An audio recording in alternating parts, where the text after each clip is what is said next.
శ్రీ మహాగణాధిపతయ నమ. ఈరోజు మనం నిజ జీవితంలో జరిగినటువంటి ఒక సంఘటన గురించి మనం తెలుసుకోవడానికి ప్రయత్నం చేద్దాం. ఇదేమిటంటే, పెళ్ళికి జాతకాలు కలవలేదు, కలవకపోయినా సరే పెళ్లి చేయటం జరిగింది. చివరికి ఆ పెళ్లి ఏ రకమైన విషాదకరమైన పరిణామాల్లో ఇరుక్కుపోయింది.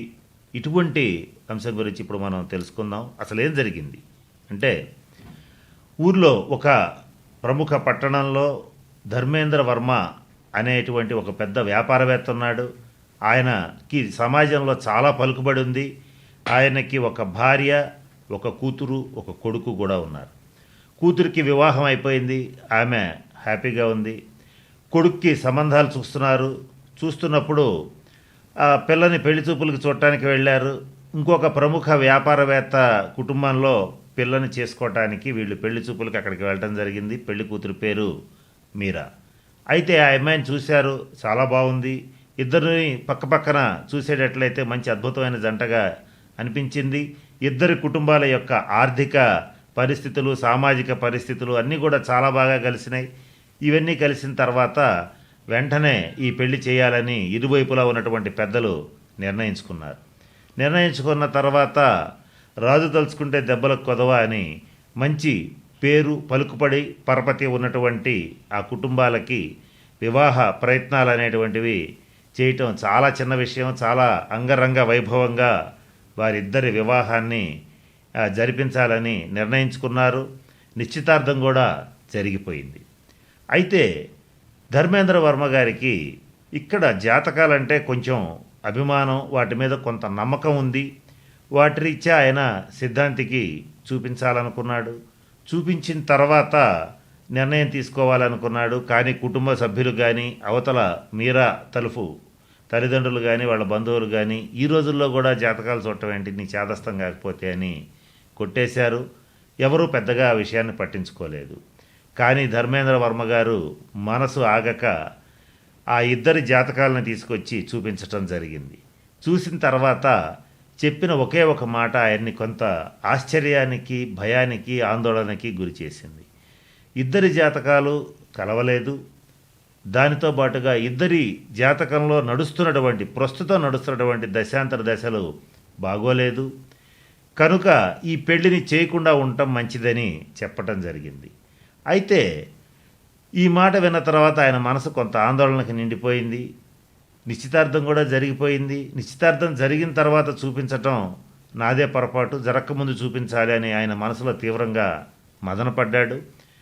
అదే విషయాన్ని ఇంట్లో కుటుంబ సభ్యులకి, మీరా తరఫు కుటుంబ సభ్యులకి చెప్పాడు. తన ఇంట్లో కూడా చెప్పాడు. కానీ ఎవరూ ఆయన మాటని పెద్దగా లెక్క చేయలేదు. మరలా ఈయనేం చేశాడంటే, సరే మరల సిద్ధాంతి గారిని కలవడం జరిగింది.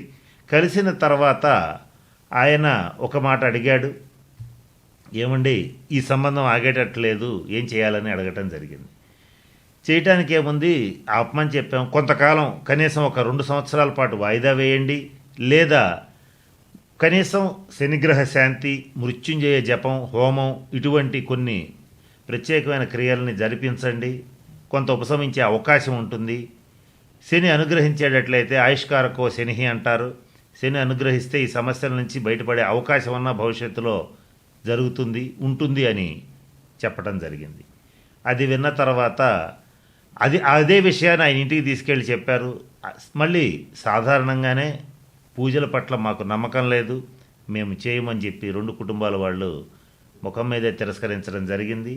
అయినప్పటికీ ఈ ధర్మేంద్ర వర్మ గారు మనసాగక కొడుకు తరఫున ఆయనే పూజలు చేయటం జరిగింది.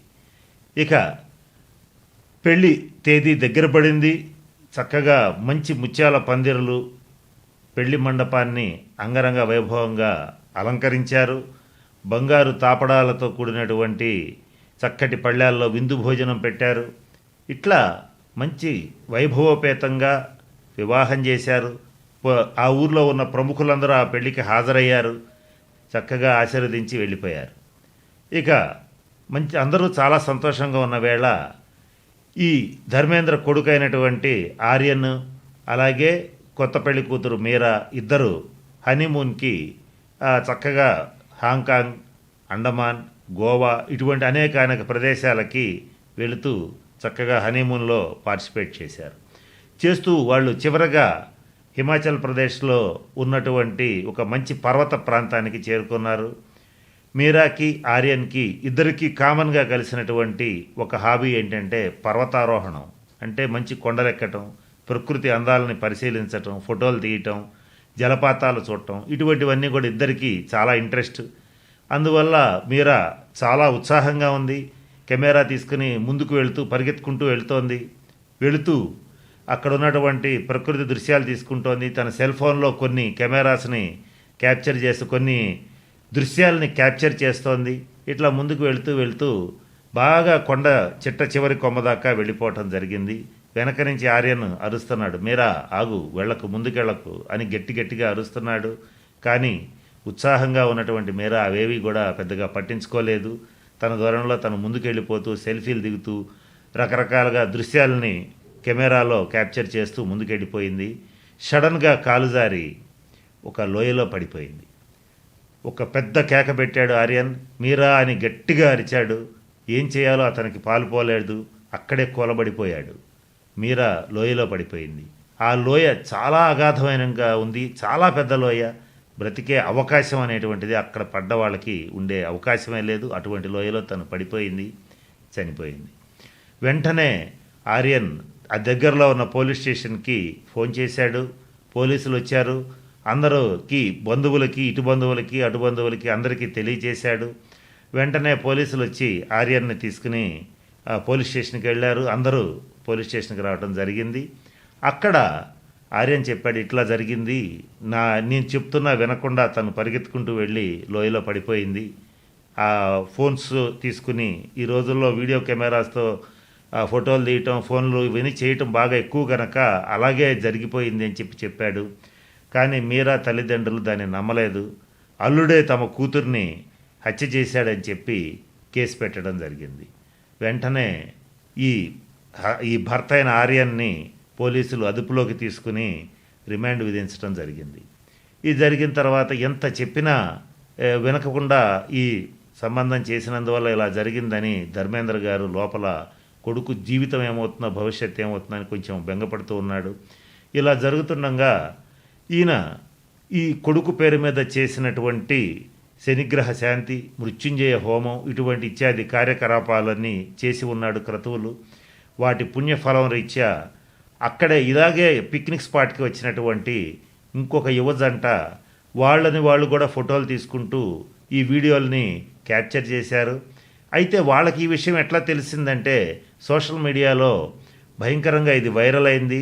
పెళ్ళైన నవవధువునే వెంటనే హత్య చేసినటువంటి ఒక యువకుడు అని చెప్పి ఆర్యన్ యొక్క పేరు, ఫోటోలతో సహా సోషల్ మీడియా అంతా గగ్గోలు పెట్టడంతో వాళ్ళ కథ అంతా వైరల్ అయింది. ఇది గమనించినటువంటి ఆ జంట వాళ్ళు తీసుకున్నటువంటి వీడియోల్లో చూడటం జరిగింది. అక్కడ తనంతట తన అమ్మాయి పడిపోవటం యాదృచ్ఛికంగా వీడియోలో క్యాప్చర్ అయింది. అది చూసి పాపం ఇతను అమాయకుడైన వాడిని రక్షించాలని వాళ్ళు వెతుక్కుంటూ ఆ స్టేషన్కి వచ్చి ఎంక్వైరీ చేసి ఆ యువజంట సాక్ష్యం చెప్పటం, ఆ వీడియోల్ని పోలీసులకు అందజేయటం జరగటం వల్ల పోలీసులు అది చూసి కేసు కొట్టేసి తర్వాత ఫార్మాలిటీస్ కంప్లీట్ చేసి ఆర్యన్ని విడుదల చేయటం కూడా జరిగిపోయింది. ఆయుష్కారకో శని అంటారు. శని గనక యోగించేటట్లయితే ఆయుర్దాయం బాగుంటుంది, యోగం బాగుంటుంది. ధర్మేంద్ర గారు నమ్మకంతో, భక్తితో చేసినటువంటి శని పరిహార శాంతి క్రియలు, అలాగే మృత్యుంజయ హోమం ఇత్యాది క్రతువుల వల్ల ఆ యువకుడికి ఉరిశిక్ష లేదా యావజ్జీవ శిక్ష పడాల్సిన పరిస్థితి నుంచి అతను తప్పించుకుని నిర్దోషిగా బయటికి రావడం జరిగింది. కానీ ఇక్కడ జాతకాలు కలవకుండా పెళ్లి చేయటం వల్ల ఆర్యన్ గుండెల్లో బాధ బాగా రగులుతోంది. నేను ఏ పాపం చేయకుండా నిందపడ్డాను, చక్కగా పెళ్లి చేసుకుని సంతోషకరమైన జీవితం గడపాల్సినటువంటి ఒక వ్యక్తి తన ప్రమేయం లేకుండా హత్య కేసులో ఇరుక్కుని తన ప్రమేయం లేకుండా జైలుకి వెళ్లాల్సిన పరిస్థితులు ఇటువంటివి రావటం అనేటువంటివన్నీ కూడా ఈ జాతక ప్రభావం కాకుండా మరేమవుతుంది అనేటువంటి అంశాన్ని కాస్త రియలైజ్ అవ్వటం అనేటువంటిది జరిగింది. అయితే ఈ మొత్తం ఒక నిజ జీవిత సంఘటన మనం పేర్లు మార్చి కొంచెం చెప్పటం జరిగింది. ఎవరి వ్యక్తిగత ప్రయోజనాలు, వ్యక్తిగతమైన గోప్యతని పాటిస్తూ చెప్పడం అనేటువంటిది జరిగింది. ఇది నిజంగా జరిగిన సంఘటన. అయితే ఇటువంటి సంఘటనలను బట్టి తెలిసేది ఏంటంటే, జ్యోతిష్ శాస్త్ర రీత్యా వ్యక్తిగత జాతకాలు అమ్మాయిది అబ్బాయిది కలవకుండా పెళ్లి చేసేటట్లయితే అనేక రకాలైన పరిణామాలు జరుగుతాయి. ఒకళ్ళకొక రకంగా జరిగిందని కాదు, రకరకాలుగా జరిగే అవకాశం ఉంటుందనేటువంటి విషయాన్ని తెలియజెప్పడం కోసమే ఈ సంఘటనని మీతో పంచుకోవటం జరుగుతోంది. గమనించి వీలైనంత వరకు జాతక పరిశీలన తర్వాతనే నిశ్చితార్థం, పెళ్ళి ఇటువంటివి పెట్టుకోవడం అనేటువంటిది మంచిదని ముఖ్యంగా చెప్పదగినటువంటి సూచన. స్వస్తి.